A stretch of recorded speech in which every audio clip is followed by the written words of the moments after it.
did step one, which was getting started, renaming your project, making sure you press the remix button at the upper right hand corner of your Scratch screen.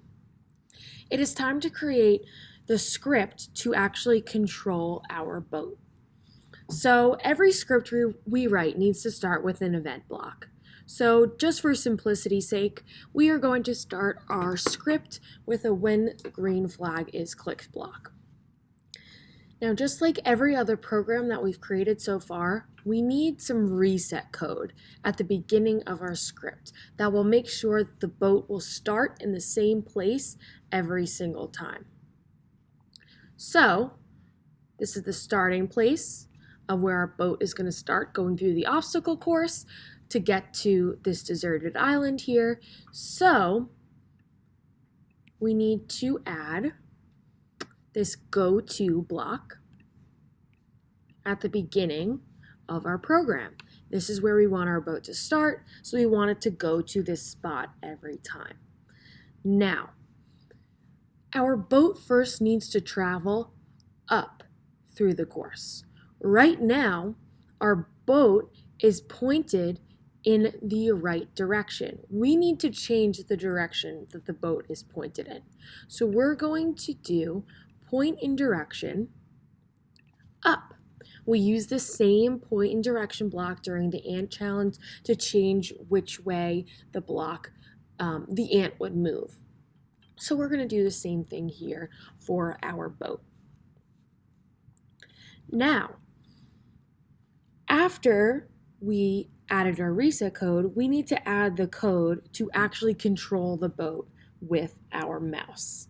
So, right under the point and direction block, we have the point towards mouse pointer block.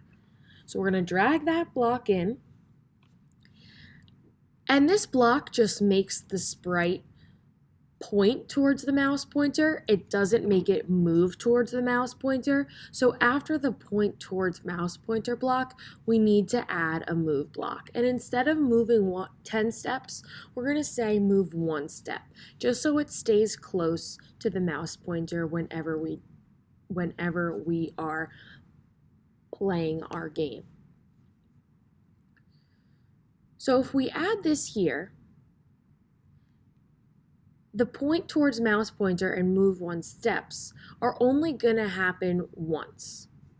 Since this is a game, we need to put a forever block around the point towards mouse pointer and move 1 step, because this will allow us to be able to control the boat with our mouse forever, as long as the game is being played. So let's test out our boat by clicking the green flag and moving the mouse, and see if the boat actually does sail towards our mouse. So here we go. Click the green flag. And the boat is basically following my mouse. Now if I change the way my mouse is pointing, the boat changes the way it's pointing and it's moving. And if you see, I'm kind of making it snake a little bit here and going through, and it's just following wherever my mouse goes. Perfect. Works exactly like we wanted it to.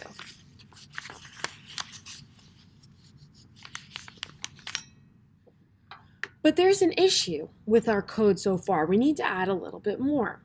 So this code here that we have so far, the boat will stop when it reaches the mouse pointer, okay? But we don't want that to happen. So we are going to add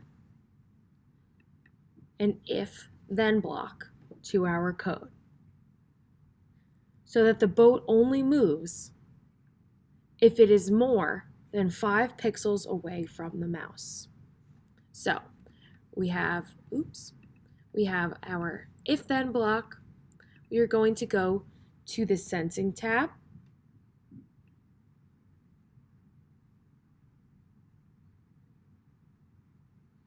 And we are going to pull over this distance to mouse pointer. This is just a good habit. So when you're starting to write a code, before plugging everything in to our if-then loop here, we want to just drag in all the blocks that we're going to need, just so they're all there and we're not searching through all the tabs for all the blocks we need. Then we're going to go to operators, and we're going to pull over this greater than tab. And if you notice, this green block here has the triangles at the end. So the blocks that have triangles at the end fit directly into the spaces that have the triangles at the end.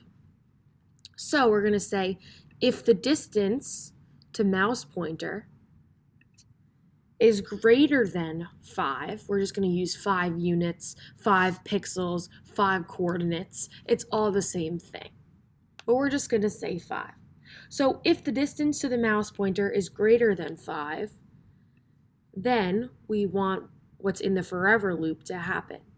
So this is actually a loop within a loop. We haven't gone over this yet, but it's easy enough to see here. We just want that this if-then statement to happen forever as long as the program is running.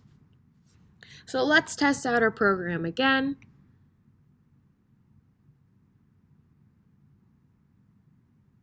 And this is just going to create a more simple program as we're moving forward. Less bugs, less glitches will happen by complicating the program with the if-then statement.